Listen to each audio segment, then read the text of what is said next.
know and love come to you like the sound of equipment being thrown from a moving van, the sound of dead cell phones and oil rigs, the sound of empty parking lots and school buses.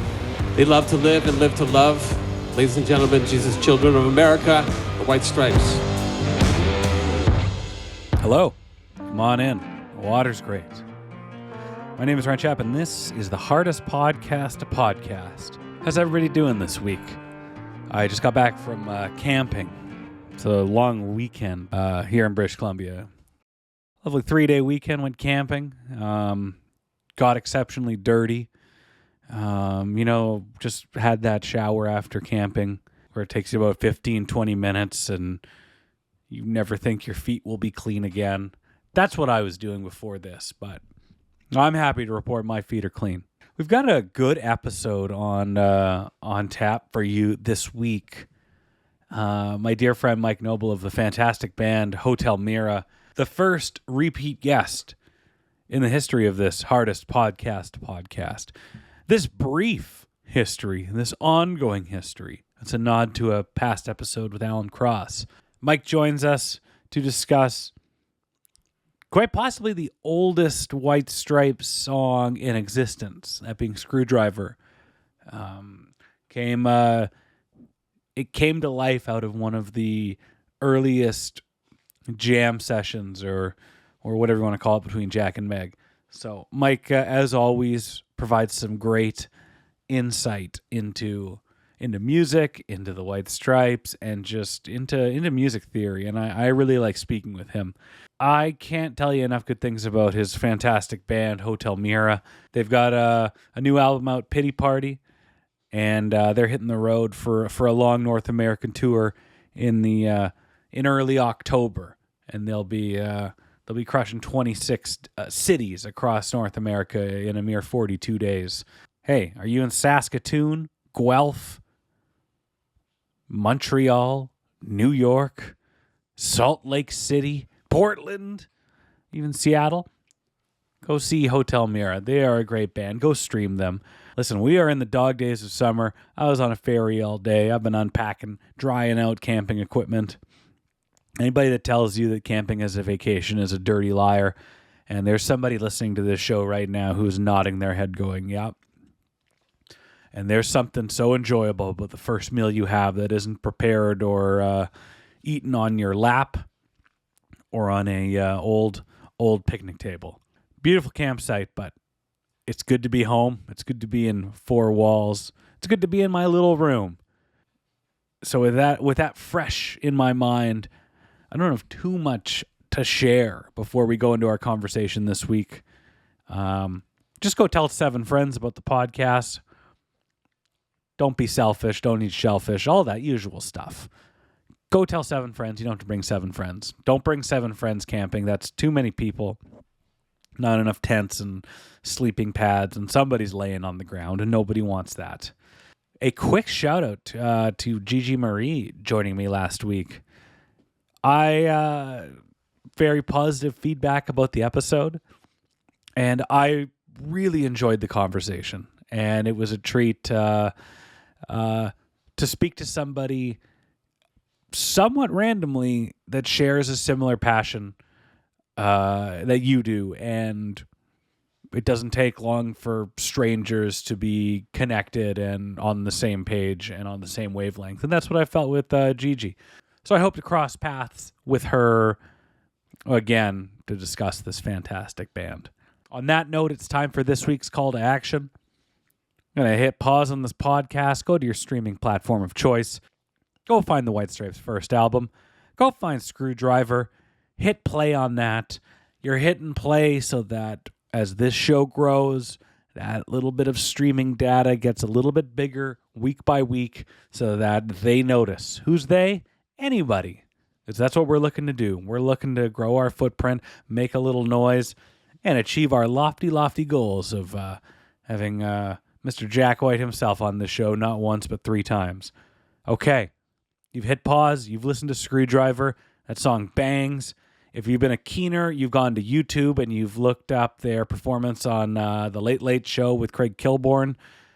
where they played Screwdriver on national television, their first nationally televised appearance. You didn't do that yet? Hit pause again. Okay, so you've watched Screwdriver and you've listened to Screwdriver. Now, let's bring on Mike Noble and let's talk about Screwdriver.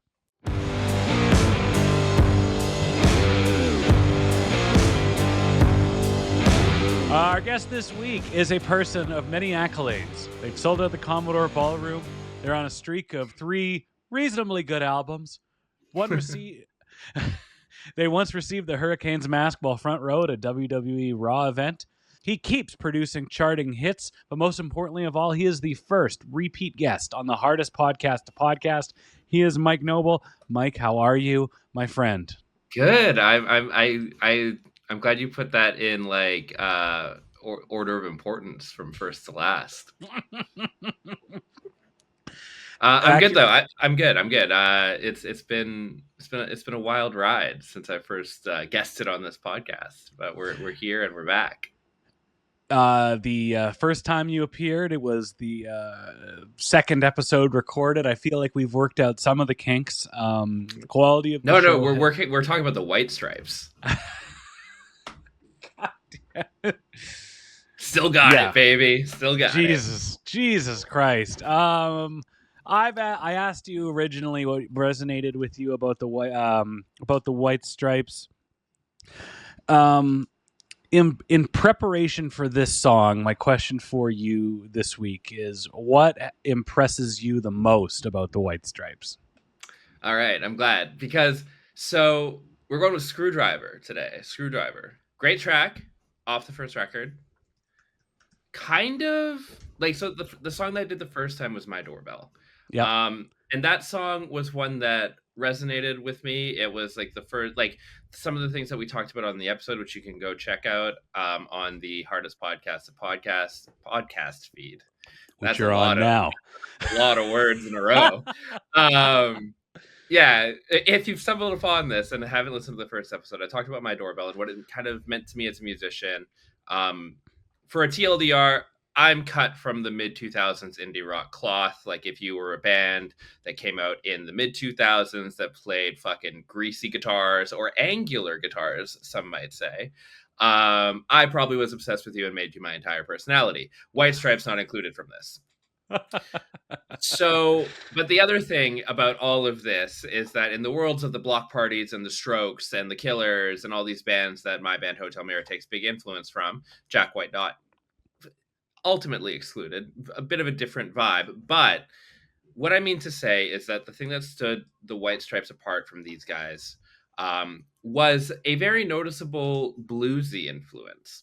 And when I was younger and listening to the My Doorbells and the Hardest Button to Buttons and the fucking Icky Thumps of the world. Icky Thump is a pretty jammy song. Yeah. It's hard to, I mean, I'm going to frame this in a weird way. And this is kind of how I wanted to approach Screwdriver in general, because I am a hits guy. Like Josh Custodio makes fun of me for it all the time, where I'll just like, he'll be like, what's your favorite song about this band? And it'll be like probably one of their top 5 biggest hits, because I love a good chorus. I love a big chorus and, you know, all those things, right? With the White Stripes, you get that version of them. You get the My Doorbells and, like, you know, all those songs I just named. Yeah. But then you also get this weird world where you will just like Seven Nation Army will come out. Yeah. And then someone will be like, Jack White's the greatest guitarist of our generation. And you're like, hold on, there's a big gap in that, you know? Like it's like, wait a minute, what's going on here? Where it's like, yeah, like Seven Nation Army, iconic riff. In 2004, 2005, it was like, didn't think it. I was like, oh, there's another song out. And then now fucking 20 years later, I can't get away from it. But there is a gap between this is a good song with a sick riff and one of the greatest guitarists of all time. Absolutely. I don't think I'm crazy in saying that. And then you die. And then so for me as the singles guy, it's just like, okay, fell in love with a girl. Yeah, the guitar sounds great, but chords, this guy's like, what's this guy doing? And Yeah, then how is Guitar Player going from yeah, catchy guitar, garage rock song to this guy's blues abilities are some yeah, of the best of his era and his yeah. generation. And you're like, but It's like he's it's playing like 4 chords. it's like what's going on here? And then it would be like it's like yeah, like Death Cab for Cutie, top 100 greatest guitar solo. Like it's kind of the same. Like obviously they don't, but like it's that energy, right? And then you do a deep dive into the albums and the discography, and you're like, oh, I get it. Yeah. And I think Screwdriver is like a very quintessential. This is a blues song. It's like a modern standard, and it's like these are the type of songs that get him into Guitar World magazine and shit like that, and then that picture becomes clearer and painted a bit differently. And like I think these are the songs that kind of expand the lore of Jack White at large, because so many people, myself not excluded from this, when I was younger, I've obviously since done the deep dive into his life, so not as Yeah. much as some people I know, not going to point fingers, but but basically you don't understand the legacy of what he creates just based off the singles, and you won't get why he gets put into these conversations if all you do is listen to My Doorbell, which I love, and it's a great song, and is why I did it for the first song, and it's still my favorite White Stripes song. It's also no guitar on My Doorbell. Also no guitar. Hard to have a top 100 guitar solo with no guitar. But Jack White does it. Is there a band that comes to mind whose catalog or its album cuts are so vastly polarizing to their hit singles? I don't know if this is the target demo answer for this podcast, but the 1975. But okay, that's a side. I can rant about that forever too. But no, but in terms of like especially for the era too, right? Like I love the Killers, right? Mm-hmm. And then you talk about Killers B-sides, and bless their heart, they're just not as good versions of their hits. You know what I mean? It's like when I listen to a Killers record, there's just like, these are the best songs, and the songs that aren't as good as that are just worse sounding versions of those good songs. And but Sam's Town front to back listen, Hot Fuss is front loaded, and I will argue anyone about that. And Day and Age, they sometimes you just got to take a couple swings at bat and eventually hit a home run. But with the White Stripes, I don't think, especially of that era, they occupy that very, very interesting space where like I don't think a lot of bands were doing that, because like I'm gonna rant forever. I'm sorry, but like if you think of your contemporaries, their contemporaries aren't like I think if they were around in the 70s, they would be lumped into like the Zeppelins of the world, for sure, kind of like a bluesier sort of vibe. But in the 2000s, they get lumped in with the aforementioned like the Strokes and Hot Hot Heat and Block Party and all these bands that I grew up loving. And it makes sense because it's like the genre and the aesthetic of like the major songs of the White Stripes. But like what stood them apart was the fact that they had these just like so noticeable blues roots.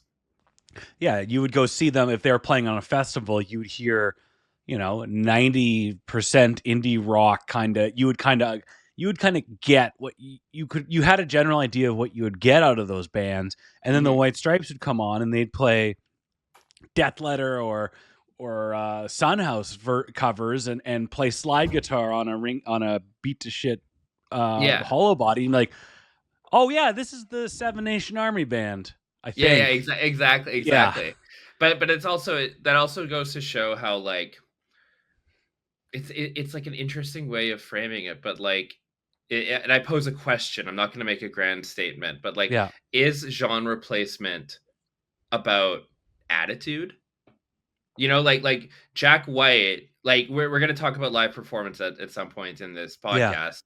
But like Jack White doing Screwdriver at Glastonbury like that's not a blues he's playing blues music, but he's Yeah, like he's rocking out like he could be like in the Talking Heads, absolutely. like it's and I guess maybe that's why he's considered one of the greatest guitarists of all time. Now that like we're cracking this egg open, but yeah, like it is just one of those things where, yeah, I mean, he's a very singular entity, and I think if you go into the lore of the White Stripes beyond the singles, like Screwdriver is like kind of a bit of like a bread and butter statement, and we can get into the actual song and the construction and my thoughts on that, but that was my I little that's how I approached this episode. I love a unique approach. I love a rant bubbling under the surface, and Oh I yeah, couldn't agree more. containing this in. But if you were wearing a shirt with buttons, they would be shooting off because you just couldn't keep in that rant any Well, longer. they're also the buttons are hard to button. Oh, god damn it! All Yes, right, so we're talking about yeah, screwdrivers. all right, Mike's gone. I'm just gonna talk. Yeah. Screwdriver is the first song that Jack and Meg created as a duo. It is the Screwdriver is to the White Stripes what Livewire is to Motley Crue. A song that they came up with kind of within their first, that song came together in their first jam. Screwdriver came together probably, they'd probably done their open mic night where they did their David Bowie cover and a couple other ones, or it wasn't played, but these are songs that it's a song that has stuck with them since the beginning. It's a song that has carried over to Jack White's solo career, and it all started because they were Jack was noodling on that riff, and Meg pointed to a screwdriver laying nearby and said something along the lines of, "That looks like a good name for a song." Yeah. Have you ever been in a situation like that? Many, many times. So I actually think that's a really cool way of doing it. Like I've been in songwriting sessions where sometimes lyrical inspiration just simply breaks down to find a cool word. Like Yeah. a lot of co-writes, like I remember me and Kevy, a previous guest on this podcast, and a frequent co-writing partner of mine, we were writing some music for another band, and we just wanted to get like chorus hooky lyric things, and we ended up stumbling around on the word nosedive for some reason. Yeah. And it kind of was just like sort of that. So it's like, okay, there's like an anchor word. It's like a kind of a relatively unique thing, and you can like build yourself around it. So that's lyrically, and that is like lyrics admittedly are never my true department. But there are situations where like that has been the case, and that Kevy one is the first one that comes to mind.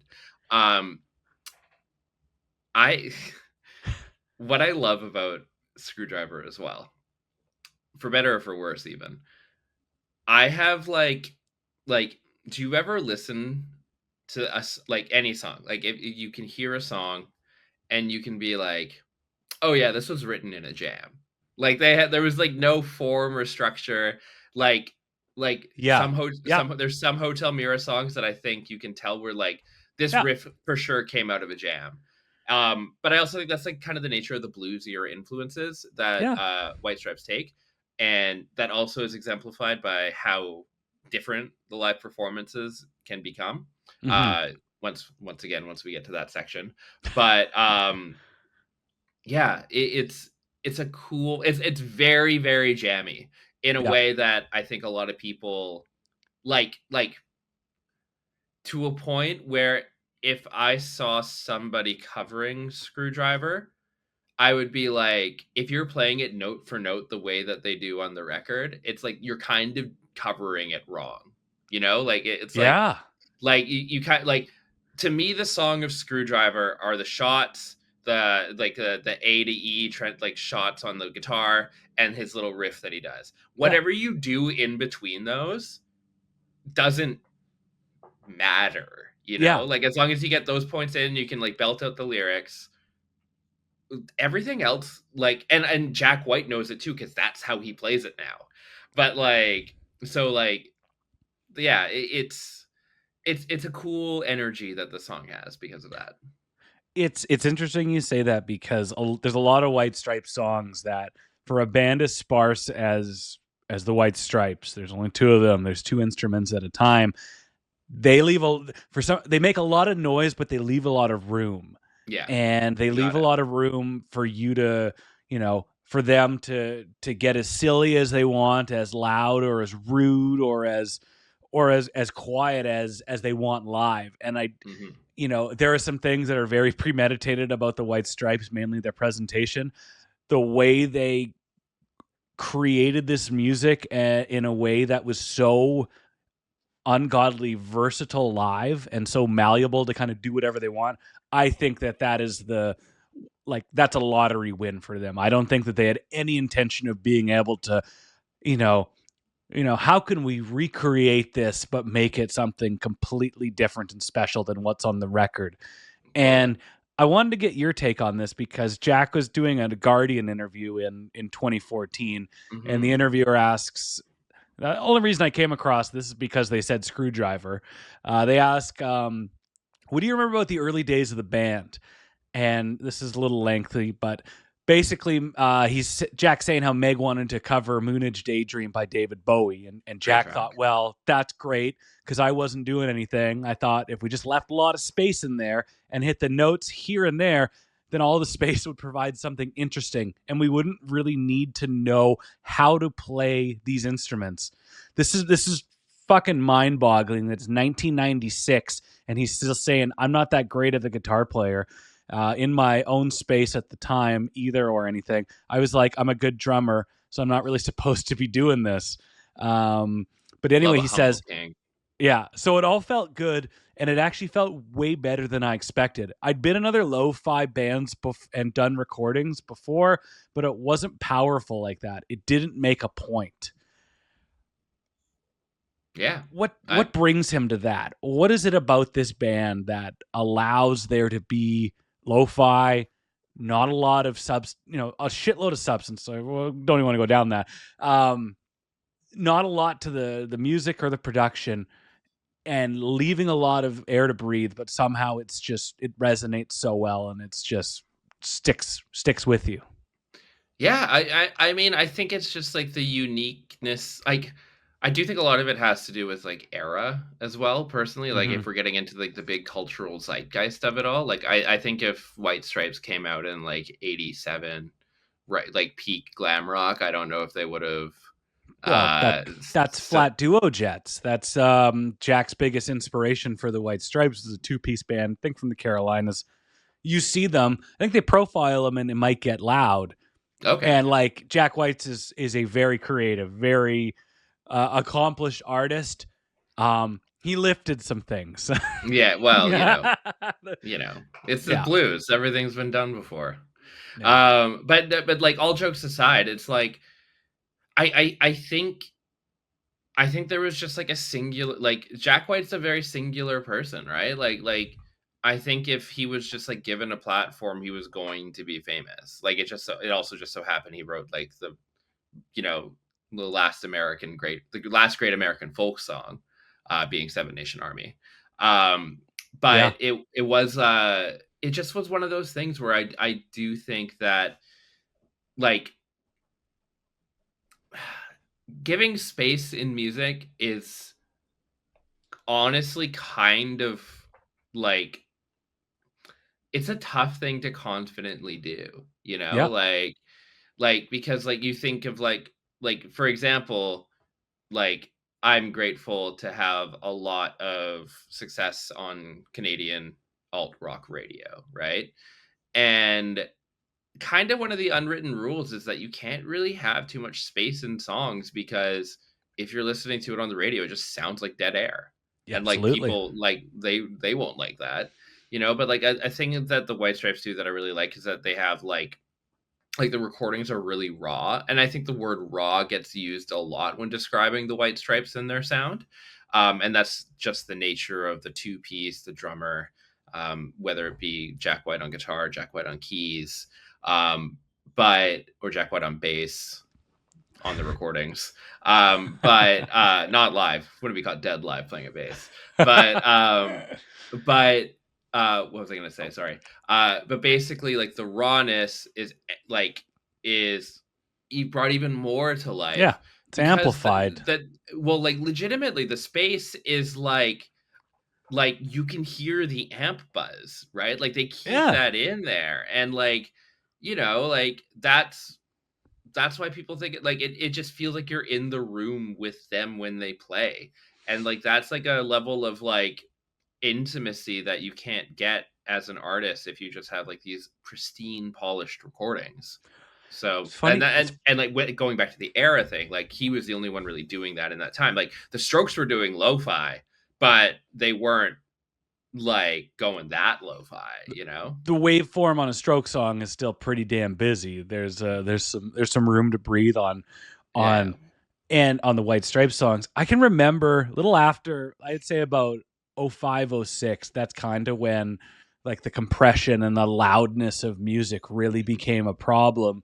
And I remember I was reading a Rolling Stone and they took a waveform monitor of Smells Like Teen Spirit, which was like, arguably one of the most important and loudest and heaviest songs of an era of popular music. Then they put a new Arctic Monkeys song next to it, and it was just solid. There's no room to breathe. And I remember another time a Ozzy Osbourne single came out in 2000, like R.I.P. It came out in about 06, 07. And on CFox, on the local radio station here in town, they're like, okay, we got the new Ozzy single. We're going to play it. It's really compressed. And And then finally, the tipping point probably was Metallica with Death Magnetic, where was it ever the only good version of that album that sounded half decent and not compressed to shit was on Rock Band.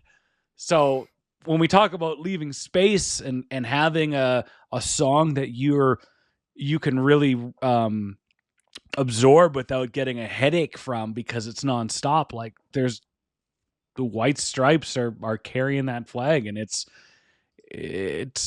incredibly special to hear. Yeah, the loudness wars is fascinating, and I would argue is still going on today. Like I think it's reined in a little bit just because of how people consume music in like the streaming services and whatnot. But even then, it's like I don't know. Like I've always joked that mastering is paying $400 for closure, and it's like, but like all jokes and like mastering is, and I like, but like it's it's like what does it do? It's like, well, it actually balances EQs and like it's the loud, exactly. Just put more compressors on it, but yeah, and I think that's like kind of like the throwbacky vibe of the White Stripes, because just like when there wasn't the loud wars, go back to the 70s, Zeppelin, and it's like the waveforms are dipping and diving like the fucking tsunami warnings that we had the other day. But yeah, so I think that and like that, like, and for those who aren't familiar with like the music lingo, like such as compression and stuff like that, what I mean to say is like there is space in terms of just like actual silence, and then there's just like a dynamic range of like more quiet sections or louder sections, which I think Jack White does very well at the White Stripes. Yeah. What the loudness wars did is that it just kind of made everything the same volume, which is a useful tool when you record. Producer brain going on now, but which is a useful tool when you record, because if you have like a soft spoken whispery section, you can jack it up and have it. And also, like, could you imagine if I was just normally talking and then I just started shouting? I'm not going to, but like if I just started yelling for some reason, that would be jarring too. So you bring that down. So you kind of normalize everything, but people go crazy and they just like make everything the same. Yeah, they want nice and uniform. Yeah, which is not, in my opinion, is not a good version of artistic expression. But in the same breath, the standard of what is how you need to do these things, especially for someone who works in commercial music, operates. It's just kind of like sometimes you just have to play the game. Of course. But Jack White didn't play the game, and there's always exceptions to the rule. So we're talking about how music is recorded, how things sound.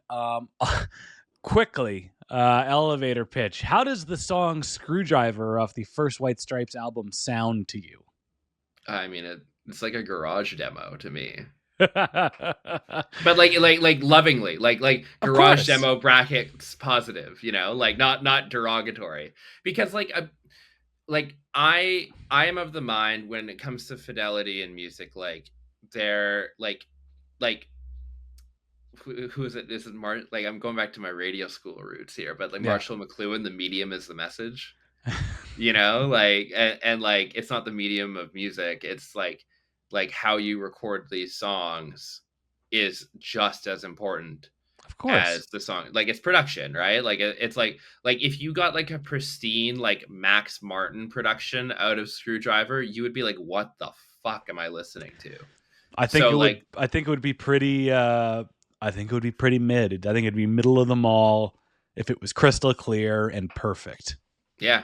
Probably get a lot of placements though. But yeah, like and so that's why artists choose on, like, so for example, like let's go back to the Strokes for an example.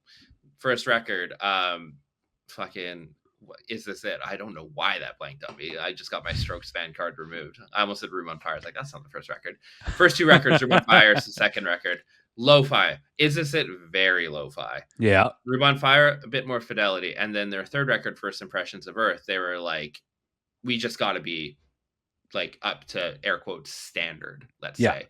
And like as bands progress through their discography, that's how they were like, oh, this album's different, like we did different production on it, whereas like, so they don't have to like mess with things such as songwriting. And like you could argue for projects such as the Raconteurs. The Raconteurs are a well-produced band by definition of like Steady As She Goes, to me sounds like if Jack White fronted a band that was produced like every other band in the 2000s, and like brackets, like complimentary, like not derogatory.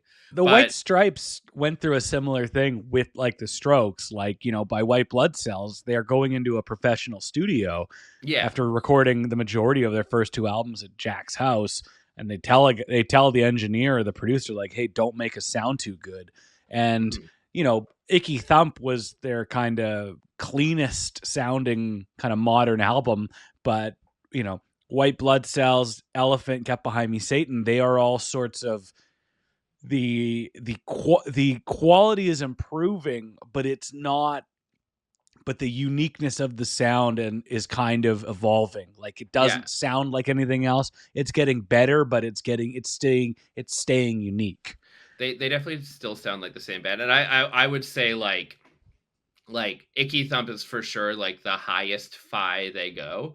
But in the grand scheme of things, I would say like that album is still quite on the big sliding scale of lo-fi to hi-fi. I would put Icky Thump still closer to the lo-fi, which goes to show how lo-fi the first album was. Well, it was so lo-fi that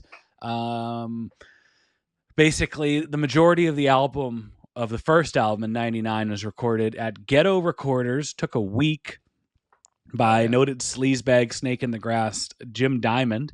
But Screwdriver, Sugar Never Tasted, guy with the last name Diamond, or the first name Jim for that matter. The jury sure agreed. Screwdriver, Sugar Never Tasted So Good, St. James Infirmary, and Astro were recorded at Jack White's home when Johnny Walker of the Soul Dad brothers, a band from Toledo, Ohio, basically said that Jack, where is it here? Johnny Walker is credited with having taught Jack White how to play slide guitar. Walker explains he had a Ford track in his living room and invited me to come by and do some recording. In return, I showed him how to play slide. So you have Jack White, who has become, in weeks or months following this, he becomes so renowned for his slide abilities, and he's taught by a colleague who's also kind of low key. Hey, can you help me helped me record this first album. Yeah. So it makes a lot of sense why that first album sounds that way. It's cool. Like one of my favorite things about the first Arctic Monkeys record is that they basically just like started playing their instruments and wrote an album. And so Yeah. like, and you can feel, and that adds to the air quotes rawness of these things, right? So that like you feel, you hear and feel the imperfections. I love the idea of Johnny Walker being like, yeah, I taught him slide guitar, and then like he releases the album, and then like he picks up like Rolling Stone. It's like next great guitarist Jack White. And he's like, what? Yeah, fuck. How nuts is it that for the first album they also recorded Dead Leaves of the Dirty Ground and a couple of tracks off of The Style. Yeah. I mean, that's sick. I love Dead Leaves in the Dirty Ground. Go back, like classic, like the hits. But yeah, it fucking rules. Does this song sound like a band is jamming and noodling and kind of just riffing on lyrics as to what kind of sounds cool and what could work with this riff? Kind of. In a way, like anytime that there's a song that's clearly a jam and the lyrics are a story, I'm just like, oh, they're just kind of winging it. but like, okay, like going back to the jam aspect of it, yeah, like this record, like, and I am confident. I've done no research, and I am so confident in saying this. This version of the recorded version of Screwdriver is for sure the only time they've played it that way. You know what I mean? Like let's say they did 5 takes of Screwdriver and they just picked the best one. All 5 are different. Yeah, like, totally. You know what I mean? And it's just like, okay, like, you know. So anyways, I that's how jammy the song is. But yeah, the lyrics definitely you know, they're good lyrics. They tell a great story, but yeah, they're going out. I stand by my jam song with a story for lyrics theory. That is, you hit a like a light went off in my head, and I'm like, oh yeah, like okay, we're going here. We're taking this song for a walk. I'm going down the street. Oh, 100%. I go into the liquor store, and an old flame is in there. What does she want from me? I'm gonna sit and contemplate this for a bit. Like, man, this is coming out easy. yeah, exactly. I remember hearing an interview with like Sammy Hagar talking about recording like his recording processor with Van Halen, and he's like, yeah, I just went in there and like scatted and we figured it out. And I'm like, that's every song, every like Van Hagar song is just him like bop bop bop bop bop, like I'll figure it out. He's like, he is like, just this'll work. Like I'm not here to blow any minds. I'm just making cool words sound cool. Dude, fucking Steven Tyler and Pump as well, just the same. We were just in Alberta doing a couple shows with Marianas Trench, and the boys were quoting Pump. Just be like, I like Steven Tyler being me. Like, I don't think Joe has any of me in his headphones. Can you turn me up in Joe's headphones? It was hell yeah, dude. Mike and Charlie of Hotel Mira, who are here now, or one of them's here now, were very the Pump documentary for the Aerosmith album is incredibly well received by them, and they cannot recommend anybody who likes music and likes the process of recording music, and anybody who likes looking at the dynamics of a band operating in creative and or stressful circumstances, that is the documentary for you. It is outstanding. It is insane. Like it's like Aerosmith at their peak, just being absolute wild men. But anyways, we're not talking. This is an episode about Pump, but just had to bring that up because we basically cornered you and you're like, you need to watch this documentary. Like there's a lot of like for the listener, there's a lot of things in my life that I call Ryan Schaap coded, where like when like, for example, when Ozzy passed away, someone posted a tribute of him wearing a bunch of like hockey jerseys, and I was like, right, like that's Ryan Schaap coded, you know? Like, I'm like, oh, man, classic rock and hockey. That's really cool. Yeah, exactly. Pump is the most Ryan Schaap coded music documentary I have ever seen, and I've seen a handful of music documentaries. I also And love the album Pump. that's probably why I thought it was like. There's this scene. Anyways, I don't want to spoil the doc. Go watch Pump. It's on Yeah, go YouTube. It's just straight. You can watch the entire thing on YouTube. It's incredible. You'll watch Steven Tyler sitting in the most chaotic chairs you've ever seen in your life. Yeah, he's a Back drummer to- at heart. Back to so we're talking about Screwdriver. It's got quite the legacy. It is a song that has stood the test of time. It was one of their North Star songs. I believe the Zoobs coined that with Little Room. And I would say this is maybe the third North Star White Stripe song that we've covered or we've discussed. Little Room, I Think I Smell a Rat, and Screwdriver. Songs that are just quintessentially Jack White, quintessentially the White Stripes, and songs that can kind of right the ship and get Jack and Meg if the adrenaline's cooking too much live. A song this simple and just like entrenched in their musical abilities, like it's going to get him right back onto the bass line. Yeah.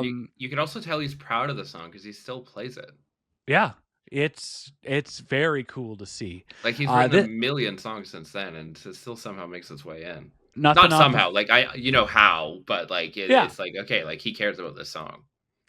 Yeah, this is a lot more than a song that was ramshackly recorded in his living room in 1999 in exchange for slide guitar lessons. So this album this ramshackle recorded version that appeared on the first album. It also appeared on their greatest hits in 2020. And it is a live cover. It is a live version that has appeared all over the map. It was a B-side to My Doorbell. There we go. A little synergy right there. There you go. Just the like B-side. So it's the B-side. It was featured on under Blackpool Lights in 2004, their live DVD, which is incredible. It was also featured on their 2007 live album and doc. Under Great White Northern Lights, recorded throughout Canada, and it was even on the EP for their speedy turnaround cover of Tegan and Sarah's "Walking with a Ghost." Honestly, so sick. Yeah, that one. That's here's a hint for all of the listeners out there that are wondering who I'm going to try and get to discuss the Walking with a Ghost episode. Hopefully there's two of them. Is the hint that it's the people who wrote the song? That's my goal. We got a couple. I'd say that's a lofty goals here. Jack's up here. Tegan and Sarah are, they're up that mountain peak a bit. We'll work on it. We know some people that know some people. And I'm not going to dox anything. One of them used to. I saw one of them in a coffee shop in my old neighborhood a lot. Oh yeah, so. I knew her. I knew they lived. One of them lived over there. Yeah. Let's go to their. Let's go to this song's live history. Quickly by the numbers. It is the 9th most played White Stripes song of all time. They played it 265 times live. The first time it was performed, their second gig. August 15, 1997, at the illustrious Gold Dollar in Detroit. Yeah, I haven't played there. I'm trying to. I don't know. It'd be like playing the John B or the Foggy Dew in your hometown. I can't imagine the Gold Dollar is a must-play venue. What was the big venue for high school bands to play in Coquitlam in the mid 2000s? Dogwood Pavilion. What was that? It was like kind of attached to the rec center. Oh, okay. It was like a community space, but they had like the small room, and then they had like the big theater room that had like a theater stage. So like you'd grind it out in the small room, and then once you could draw enough people, you'd go to the theater stage. And what about for venues selling beer, or what's the first venue in your town, in your hometown, that would you would play, that would serve? I technically not in Coquitlam, but like down the Mm. street we're in Port Moody, so the Point would be. Oh Uh, yeah. I don't think it exists anymore. Actually, I can confirm they don't exist because they got shut down a couple years ago because they got busted serving underage. But I did have my high school graduation there. Sorry, 10-year anniversary. That'd be so funny. They got busted serving underage. Also, I graduated high school there. No, no, our 10-year anniversary was at the Point, and then they shut down like a month later. That's amazing. Yeah. So, I sent you a handful of versions through the years. Yeah, can I call you out on? Can I call you out on something here? Yeah, go ahead. You sent me, so for Ryan prepped this amazing, like, check out these live videos section of, like, prep for this episode. This guy sends me a full show with no timestamps. Did I? So yeah, the first one, Gold Dollar, 1999, November. That was the first song. I know, but I opened it and I was like, God damn it. And like, because it's the first on the list, I'm like, what am I getting myself into here? But yeah, but they did open with it, so like it's fine. But like, I just thought it was so funny at first glance. You're gonna need all the context. You're gonna want to watch this. Or just, I love this idea where it's just like he's just gonna enjoy the show. Like he can just watch it and he'll probably do it in chunks, but he's gonna enjoy the shit out of it. Fucking fan cam from a 1999 White Stripe show. The sound quality is somehow better than the actual recording. Jack turns to the guy with the camera. Hey, mate, don't make us sound too good. Yeah. Like, what are your compressor settings on your fucking dad cam? So watching, I sent you a show at the Gold Dollar in 99. I sent you Reading Festival 02, Glastonbury 05, and then the 10th anniversary show in 07. What stood out to you the most in how they performed this song?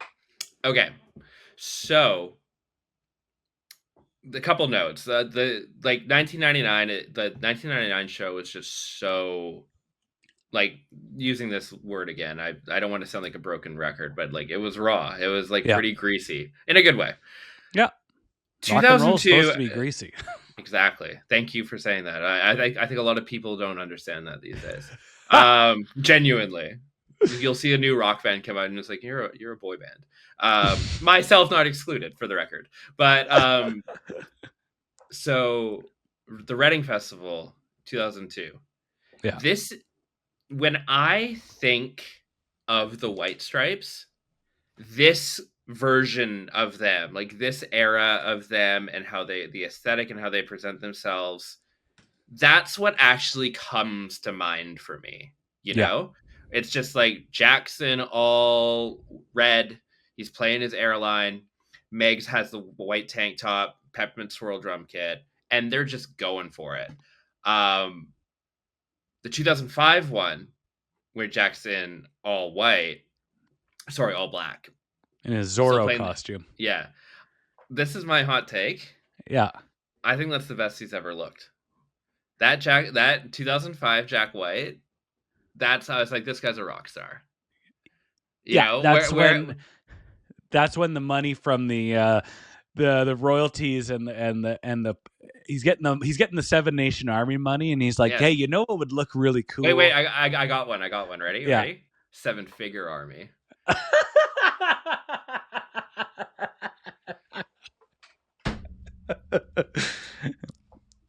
Yeah. Bravo. Okay, that's the show. See you later. No, all jokes aside, I think this version, like, he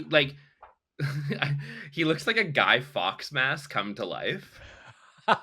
Yeah. In like a cool way. But like whereas like I think comparatively to the Reading Festival, and like, not to jump too far ahead, but we also have the first national televised performance on the Craig Kilborn show, which in my opinion is actually the best version of these live links that you sent me. Yeah, I love how much I love how much they slowed it down, and like it's very, like, you could see the communication between Jack and Meg a lot more intimately, almost is the best way, because like you can see them slowly bring their guitars down to time the if I dipped in and out of volume there, it's because I was leaning back and air guitaring. But that one's incredible because while they sneak in there your Southern Can Is Mine cover because they're like, we may never be on TV again, they are trying their best. And they're like, we have an like, we talk about how raw they are. We talk about how, you know, all over the place, and they're never going to play this song the same way or, you know, air quotes correctly. There's a couple of TV performances at this time where the band is like, hey, you know, if we nail this, it would probably be really good for us. And you see it. So there's nothing to hide. There's only two of them. You can, you know, cameras can only cut to one or the other. So you see it. They are doing their best. They're putting their best foot forward because they know they have the platform. Yeah, it's a fantastic performance, but Jack looks the best at Glastonbury. And then Meg goes over and plays the friggin' timpanis. Timpanis, yeah. I know they're called timpanis. I always call them the Finger 11 drums because in the One Thing music video, the guy is playing them. And I'm just like, it's such a niche reference that I was like, I should just keep calling them timpanis. I believe I was this many years old when I realized they were called timpanis and not like timpanis or something. I mean, I could be wrong. I'm 99% sure it's a timpani. Yeah. But I've been calling them Finger 11 One Thing drums since 2006, so 2005 maybe, whenever that music video came out. Yeah. Well, they saw Meg blasting Passive Manipulation on the timpanis, and they're like, "Hey, I know what would really put this song over the top." The other thing, actually, that's a good segue.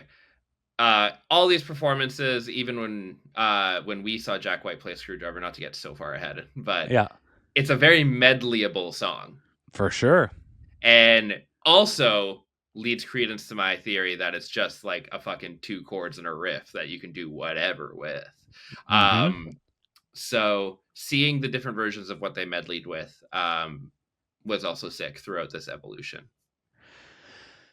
Do you notice an increase in confidence and ability through through the videos I sent you? Yes, I think so. I mean, I think with songs like these, which are greasier, playing them really well kind of defeats the purpose. For sure. Like I think it has that level of grease and sloppiness that the song calls for. Confidence for sure. I think the Craig Kilborn performance, despite me saying it was the favorite of this bunch, it's definitely the most scared they seem. Yeah. You know? And it's national television, like obviously I'd be shitting my pants. But like in 2005 in Glastonbury, they're playing in front of 100,000 people. Jack's up there looking like he's about to fucking swing in on a chandelier. Yeah, just steal diamonds from Buckingham Palace. And and he just crushes it, right? And you can definitely tell the confidence, but that confidence is such a weird thing with performing live. It's just kind of because when crowds are that big, it's very you think you'd be scared. The first time I played an arena, I was shitting my pants. The sixth time I played an arena, I was okay, this old hat. But it's look at the Winnipeg Jets jerseys they have up there. Anyways, but it kind of I would the energy that you get back from it gives you confidence. It's okay, I'm here in front of all these people for a reason, and that itself is empowering to a great performance. Whereas national TV, you're probably playing to a studio audience who maybe doesn't know who you are because it's 2001 and Fell in Love with a Girl may have just dropped, and that's the first song that probably got people on the White Stripes on people's radar. Yeah. And they're not even playing that song. So it's like, yeah, that's fucking terrifying. Yeah, who the hell are these guys? The light just told us we had to applaud, and that's what we're going to do, because they flicked it on. Who's this Amish siblings? Who are these Amish siblings? In my kind of journey into kind of rediscovering the band and watching, like, when I was a big fan of them and like in high school, I would kind of stick to those eras, the Elephant Tour, the Get Behind Me Satan, Icky Thump, like that. When it came to bootlegs or live stuff, that's what I would want to watch, because it reminded me of what I had seen in concert. When you go back and watch them play in like 99 and 2000, Meg is greener than grass behind the drums, but Jack there is a God-given ability to playing the guitar, but he hasn't discovered it yet. Yeah, he's figuring it out. He's figuring it out. I was thinking about it today when I was driving home, and I was like, I feel like he didn't figure it out until he went and he did the raconteurs. And I would go as far to say solo stuff, personally. He said that he would he wanted to do a guitar-heavy album after kind of improvising with another guitar player on stage every night with Benson. And like that was his focus. I would completely agree with you that he was still finding it then. But by about, in this era in 99, he even says it himself, like, I'm a drummer. I barely know how to play guitar. Like he's putting himself at the level that people put Meg, of like, these are two people that do not really know how to play their instruments. Jack obviously knew how to play guitar. You can listen to his other bands from then, like the Go or Two Star Tabernacle. But whether it's confidence or that's why I say it's confidence. Like, he's got that ability, and getting more comfortable with crowd, like in a crowd environment and a creative environment, like that's when it comes out. So, they're playing the same basic song from over 10 years. They're playing it differently, but there's just something about it. There's just a level of comfort and confidence that by 07, they're like, yeah, I know this song can melt your face off if I need it to. I know what we're capable of. It also doesn't lose the shine of the sloppiness, right? Like, if Jack White became a guitarist that is like if he turned into Steve Vai or something, where it's just like everything is perfect.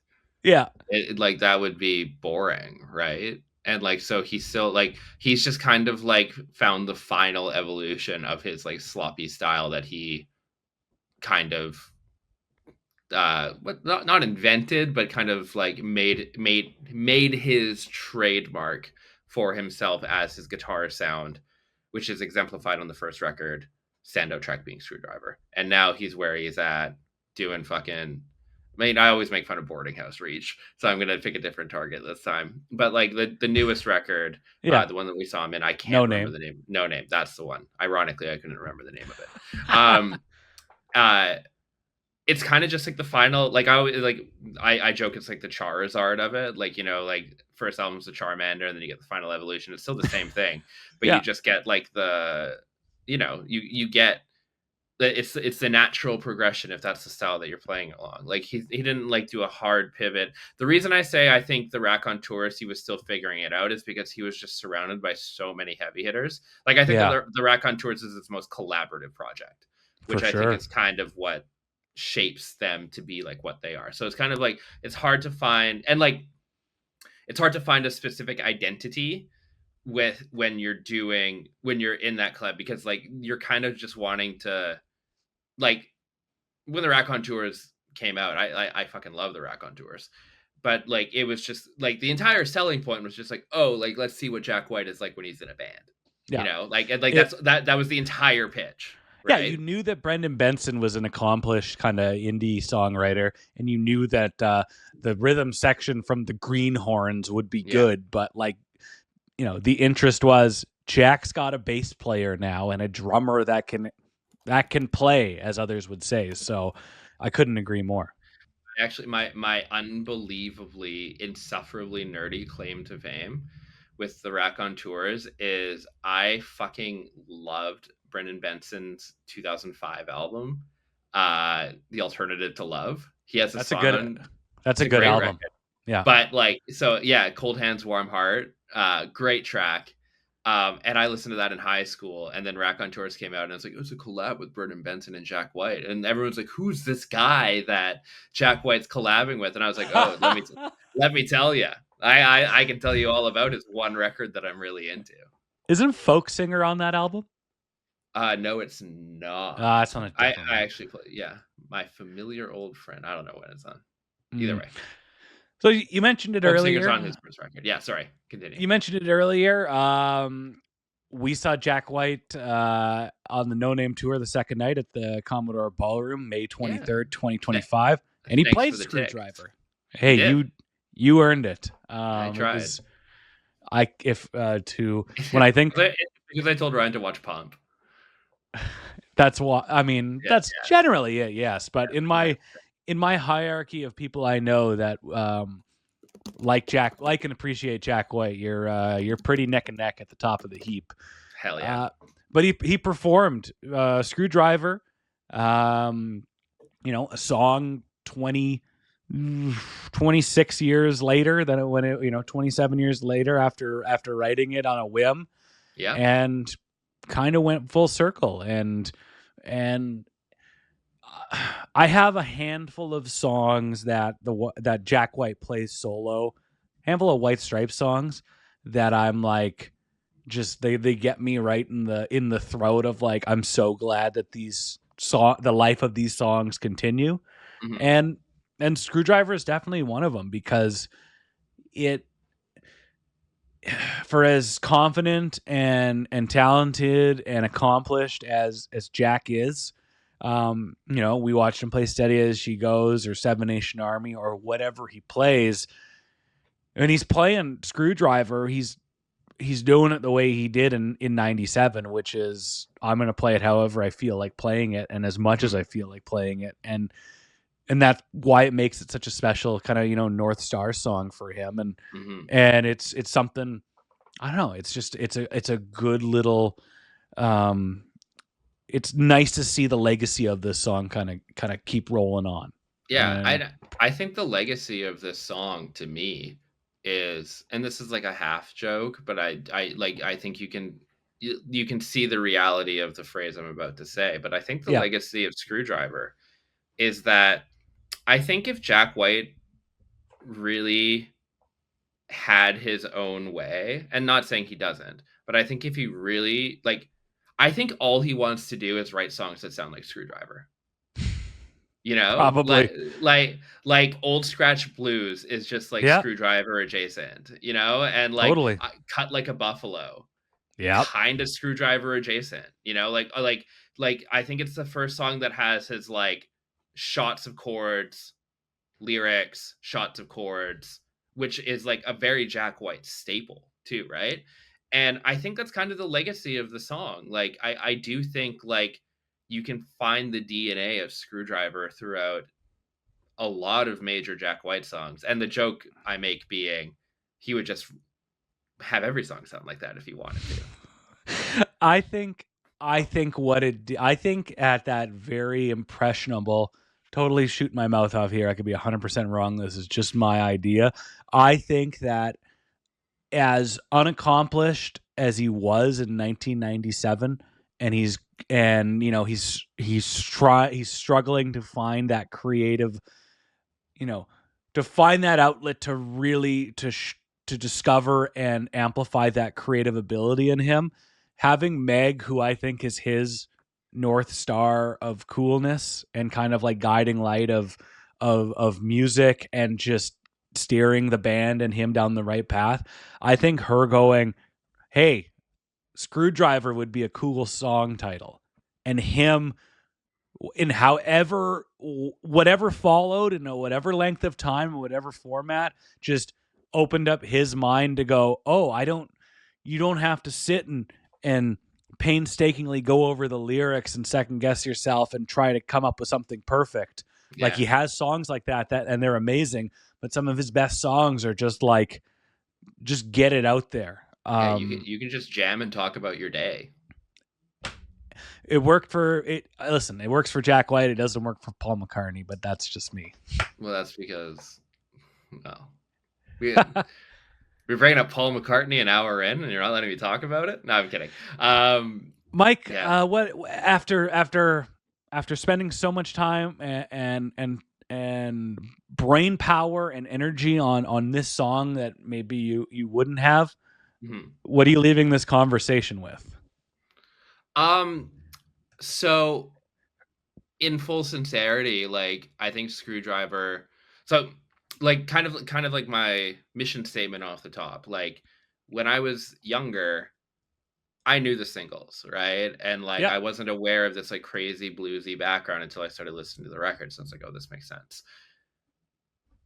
These are the songs that get Jack White, these type of songs that get Jack White into like the pantheon of like why he's great. Like the next song on the record is I Fought Piranhas, I believe, right?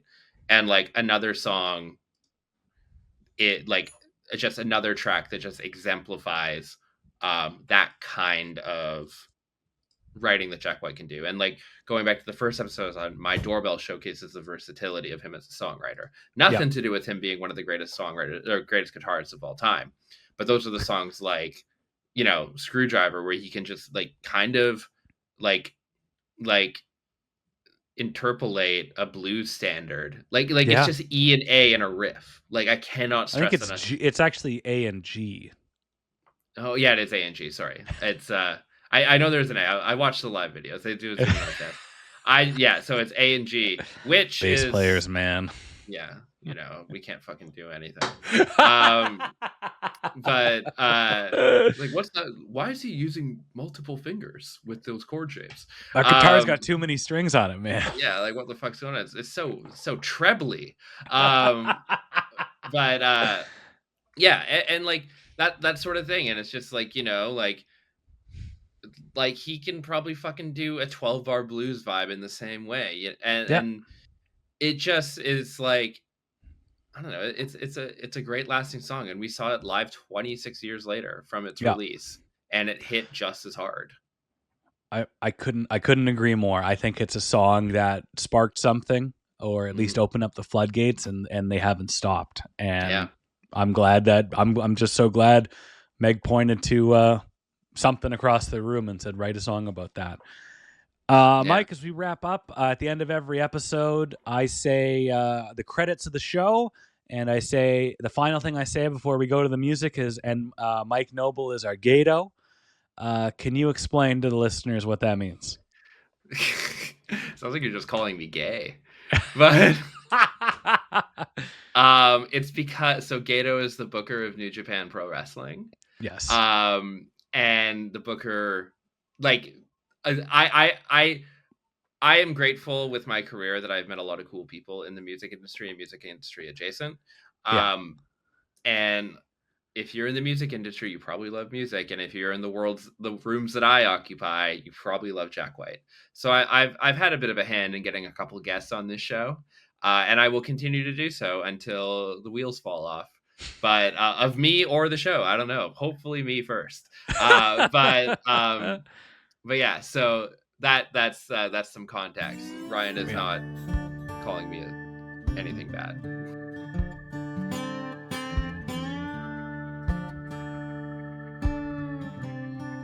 All right. That was Mike. That was our Gato.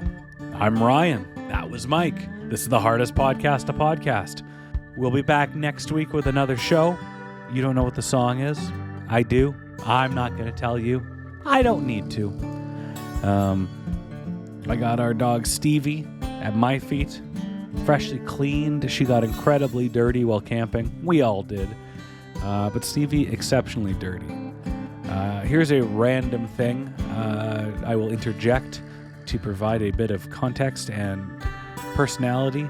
Our dog is a black and white Bernedoodle named Stevie Licks. When she needs a bath, when she's due for some grooming, her whites They are no longer white, and I refer to that color as mashed potatoes. So, down at my feet, very, very tired, is a dog far, far, far from mashed potatoes. Thank you again for listening. Rate and review this podcast wherever you get it from. And if you want to support the show monetarily, head on over to buymeacoffee.com/hardestpodtopod. Once again, that URL is buymeacoffee.com/hardestpodtopod. I can't thank you enough for your contributions of keeping this new project afloat, alive, and well. And we're having a lot of fun doing it. Because the Hardest Podcast to Podcast is hosted and produced by Ryan Schaap. Artwork by Caitlin Likely. Amanda Schultz is our assistant editorial producer. And as we all know now, Mike Noble is our Gato.